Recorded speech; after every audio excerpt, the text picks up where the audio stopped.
Hello everyone, welcome to Studify Success. Today we are going to start with the chapter number 4 Agriculture of Class 10th Geography.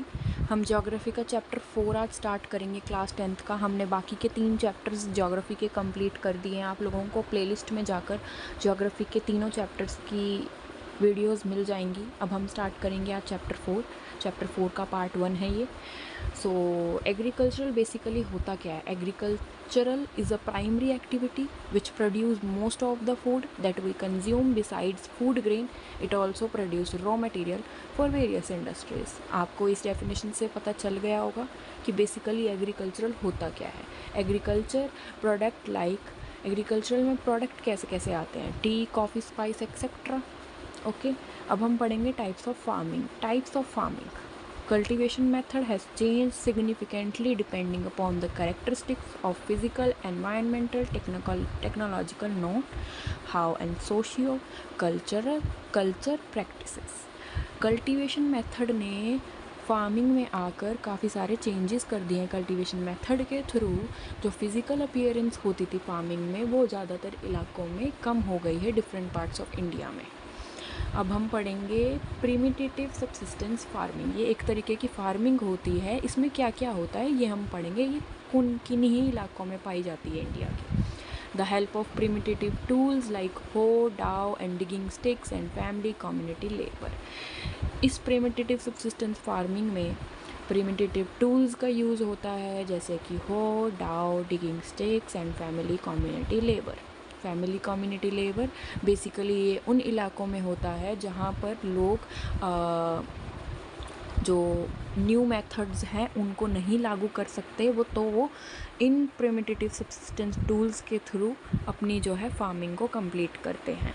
This type of farming depends upon monsoon, natural fertility of soil and suitability of other environmental conditions to the crops grown. ये जो farming है ये totally depend होती है natural क्लेमिलिटीज़ पे जैसे कि monsoon, fertility of soil, suitability of other environmental condition. It is a slash and burn agriculture. इसको सैल्श एंड बर्न कल्चर भी कहा जाता है. The soil fertility decreases. इससे क्या होता है जो सॉयल की है वो फर्टिलिटी डिक्रीज़ होने लग जाती है. और जहाँ जहाँ जिस इलाके पे सॉयल की फर्टिलिटी डिक्रीज़ होती है तो किसान क्या करते हैं अपनी खेती करने के लिए वो अपनी प्लेस चेंज कर देते हैं क्योंकि वहाँ की मिट्टी अब उतनी ज़्यादा फर्टाइल नहीं रही कि वहाँ पर खेती हो पाएगी. तो वो अपनी खेती की जगह चेंज कर देते हैं जहाँ पर सॉयल फर्टिलिटी बहुत ज़्यादा है. अब हम पढ़ेंगे इंटेंसिव सब्सिस्टेंस फार्मिंग के बारे में. This type of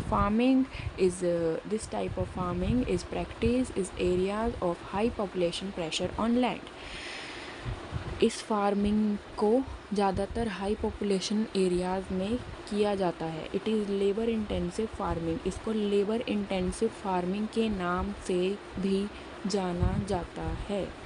The biological inputs and irrigation are used for obtaining higher education. इसके जो बायोलॉजिकल इनपुट्स और इरिगेशन दो तरीके की चीज़ें होती हैं जो कि हायर प्रोडक्शन में यूज़ की जाती हैं. There is enormous pressure on agricultural land. बहुत ज़्यादा प्रेशर होता है इस चीज़ का एग्रीकल्चरल लैंड पे जहाँ खेती की जाती है. अब हम पढ़ेंगे कमर्शियल फार्मिंग के बारे में. This type of farming is the use of higher doses of modern inputs. ये फार्मिंग जो है ये ज़्यादातर मॉडर्न इलाकों में यूज़ की जाती है. इसकी डोजेज जो होती हैं. The degree of commercialisation of agricultural varies from one region to another. जो इसकी डिग्री है इस कमर्शलाइजेशन की डिग्री जो एग्रीकल्चरल में आई है वो एक रीजन से दूसरे रीजन में जल्दी से जल्दी पहुंच रही है. A single crops grown on a large area. इस फार्मिंग में सिर्फ एक सिंगल क्रॉप जो है काफ़ी ज़्यादा इलाके में सिर्फ एक सिंगल क्रॉप को ग्रो करते हैं. The help of migrant labourers. इसमें जो माइग्रेंट लेबरेंस यानी दूसरी कंट्री से जो लेबर आती है उसको यहाँ पर आकर वो काम देते हैं ताकि वो आकर काम करे और अपनी जो है वेजेस लेकर चले जाएं. The produces is used as raw material in respective industries. इसमें जो प्रोड्यूसेस के रॉ मटेरियल यूज़ किए जाते हैं उनको काफ़ी रिस्पेक्टिव इंडस्ट्री से लिया जाता है. क्रॉपिंग पैटर्न पढ़ते हैं. क्रॉपिंग पैटर्न क्या होता है? These are also reflected in agricultural practices and cropping pattern in the country. India has 3 cropping season. India में 3 क्रॉपिंग सीज़न होते हैं, जैसा आप सभी को पता होगा. कौन से? Rabi, kharif and zaid. Rajasthan has also been an important factor in the growth of above mentioned rabi crops. Rajasthan में जो सबसे बड़ा फैक्टर ग्रोथ का है वो कौन से सीज़न में आता है? राबी सीज़न में राबी क्रॉप्स करी जाती हैं. The crops produce during zaid are. Zaid season में कौन सी क्रॉप्स प्रोड्यूस की जाती हैं? जैसे कि watermelon, musk melon, cucumber, vegetables and many more. Okay, अब हम पढ़ेंगे कुछ मेजर क्रॉप्स के बारे में.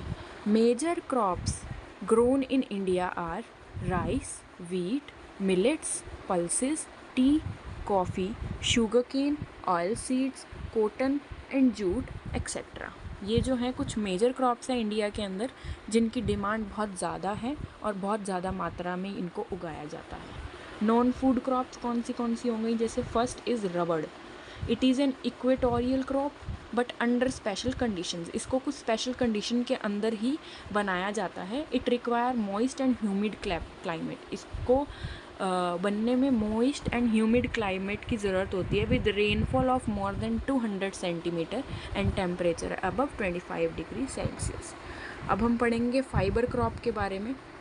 फाइबर क्रॉप्स में क्या आता है? Cotton, jute, hemp and natural silk are the 4 major fiber crops grown in India.